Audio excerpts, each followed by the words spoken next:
Maroc, il y a quand même un changement, de société qui veut qu'il y ait entre guillemets, une modernisation. Je ne pense pas que ce soit l'adjectif idéal, mais où il y a une émancipation familiale dans le sens où on ne peut pas concevoir un jeune couple, les deux sont diplômés, ou les deux ont une formation professionnelle, puis il y en a un qui travaille, l'autre qui ne travaille pas, qui s'occupe des gamins. Ça peut être un choix personnel, ça peut l'être, mais c'est très difficile c'est difficile, on en retrouve, mais c'est assez peu fréquent de voir des jeunes, trentaine, la fille est avocate ou médecin ou architecte ou menuisière ou ébéniste ou dactylo, une formation de secrétaire, puis écoute, on va obéir à la société, puis je vais m'occuper des enfants. Ça peut être un choix de couple, mais actuellement ça évolue énormément dans le sens de la femme qui travaille, qui est responsable de son budget, qui est responsable de la famille le plus souvent.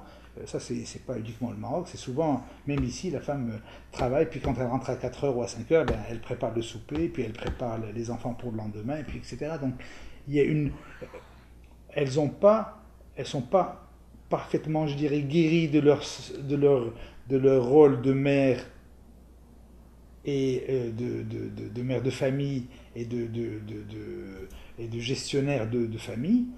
Elles le font encore, mais elles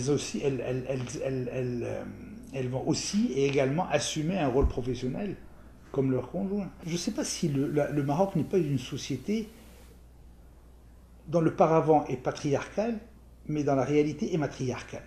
C'est-à-dire que la maison, elle est gérée par la femme, le mari, il n'a rien à dire. Soyons clairs, soyons...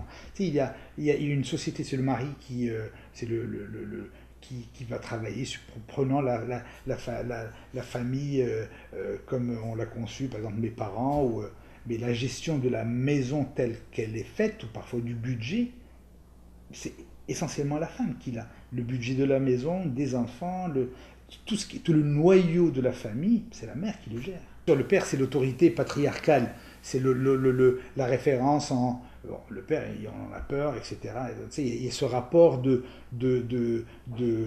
un rapport d'autorité qui est le père, qui est omniprésent. C'est pas... alors que la mère, elle est là, c'est la mère protectrice, c'est la mère nourricière, c'est la mère gestionnaire de tous les bonheurs et malheurs du quotidien, en fait. Mm-hmm. Je te décris la société marocaine telle que je l'ai connue, traditionnelle ou pas, d'il y a 30-40 ans peut-être. Je pense que les familles marocaines, les couples marocains avec enfants, je pense que leur priorité, je le vois dans la réalité quand je rentre au Maroc, mes amis ou mes cousins, cousines, parfois, le budget, alors ils vont essayer de donner la meilleure éducation à leurs enfants, ils vont essayer de choisir la meilleure école privée qui va amputer un budget, une part énorme de leur budget mensuel, mais il faut que leurs enfants soient dans une bonne école privée, par exemple. Mm-hmm. Peu importe les sacrifices. Donc, on voit à travers ça que c'est pas uniquement quelque chose de léger, c'est vraiment le besoin de performer, d'être... Et puis il y a le cursus, je ne sais pas d'où ça vient, mais il faut, dans la réalité de tous les jours, on le voit avec mes amis d'enfance, dans ma famille, quelqu'un qui a eu la possibilité de faire des études d'université puis qui ne l'a pas fait, ça fait tiquer un peu, on se dit pourquoi. La question, je l'ai posée, puis souvent c'est par des sourires que les gens me répondent. Je dis, mais tu veux qu'ils fassent des études, tu veux qu'ils deviennent ingénieurs ou universitaires, mais le but de tout ça, c'est qu'ils deviennent heureux, je pense, quelque part. Mm-hmm. Oui, mais il me dit, mais il sera plus heureux s'il a un bon poste avec un bon salaire.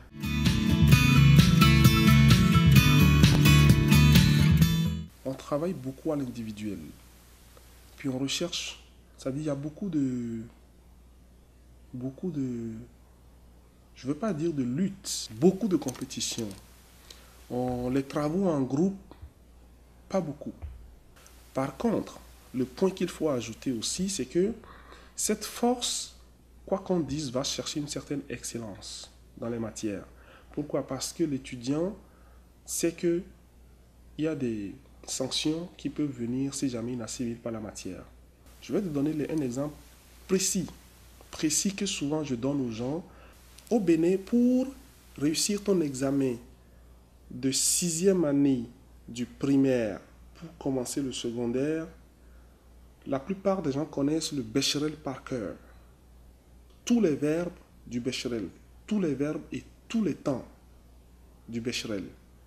Et tu vas voir, quand je me rappelle quand je suis passé en secondaire 1, ce qui fait la 7e année, je pouvais écrire des rédactions avec tous les temps de la conjugation, le conditionnel, l'impératif.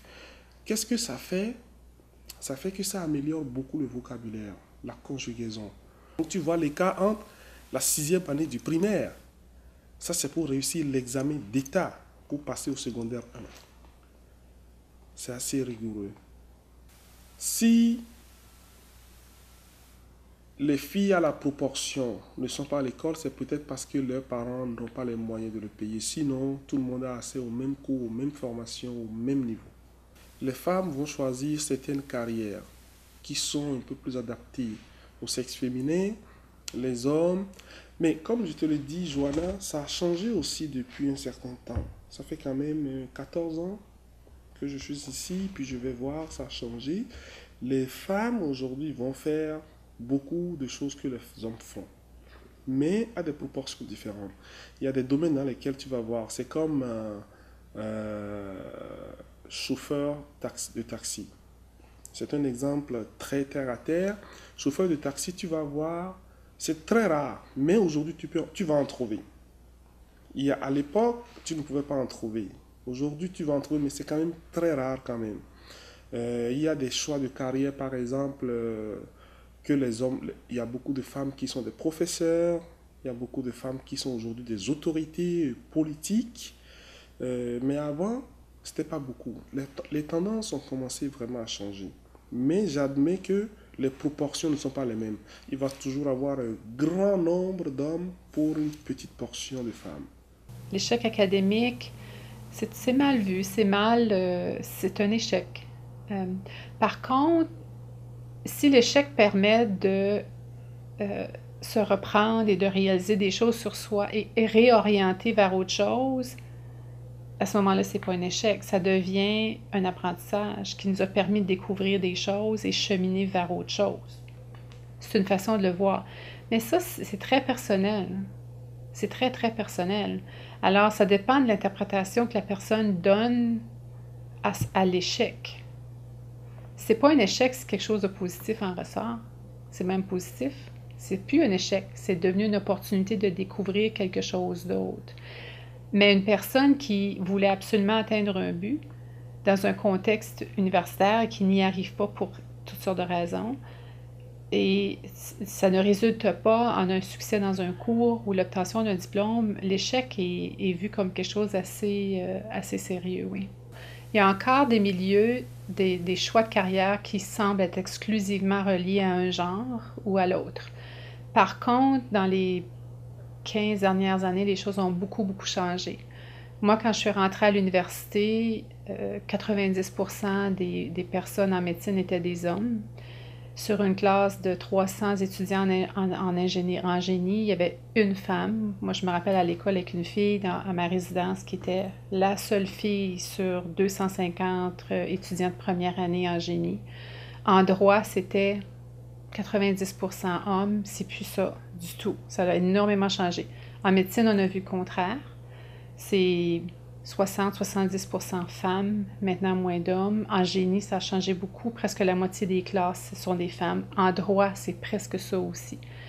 En sciences infirmières, ça a moins changé. Par contre, on voit de plus en plus d'hommes s'inscrire au cours de nursing parce que la profession est vue beaucoup moins féminine qu'elle l'était autrefois.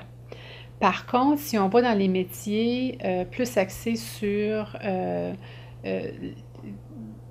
les besoins de tous les jours comme la plomberie, l'électricité, la construction, c'est encore un milieu qui est très, très masculin, où on voit très peu de femmes. Les femmes essaient de s'insérer, puis il y a de plus en plus de femmes qui manifestent un intérêt et qui se découvrent des talents pour ça.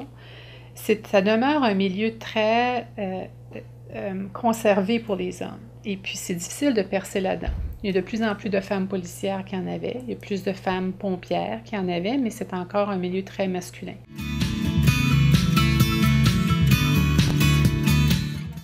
L'approche de gestion de conflit, on a, au niveau du service de perfectionnement du personnel, il y a des ateliers ponctuels 2 ou 3 fois par année offerts à tous les employés pour la gestion de conflit, qui est une gestion de conflit de pouvoir se parler, de communiquer s'il y a un élément qui a mal été, d'aller voir la personne à premier niveau, puis d'essayer d'expliquer c'est quoi la situation, puis les perceptions de chaque côté, chaque partie.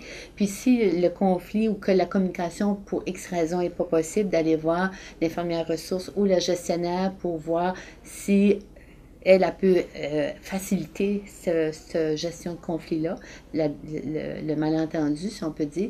Puis, si jamais les choses ne se règlent pas et ça persiste, ben là, on peut même demander du support du Bureau des ressources humaines pour essayer de voir, y a-t-il d'autres choses qu'on pourrait mettre en place pour faciliter. À premier niveau, la négociation, pour essayer d'arriver à un consensus, vraiment, là, entre les employés pour pas qu'il y ait de parti pris d'un tiers parti qui mettrait peut-être des fois une nuance, une bémol sur le conflit.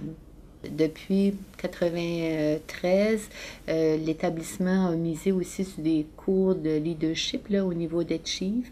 Puis il y a beaucoup, là, tous les gestionnaires, les ressources, même différents employés dans des rôles de gestion là, qui sont habilités à mettre l'emphase sur la situation et non pas sur la personne.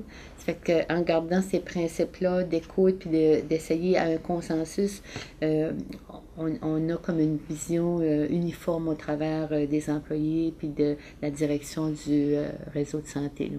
Dans des sociétés où la hiérarchisation est bien définie, l'autorité va trancher, de bonne ou de mauvaise façon. Je ne dis pas que c'est toujours tranché de bonne façon, mais il y a quelque chose il y a une situation qui va être tranchée.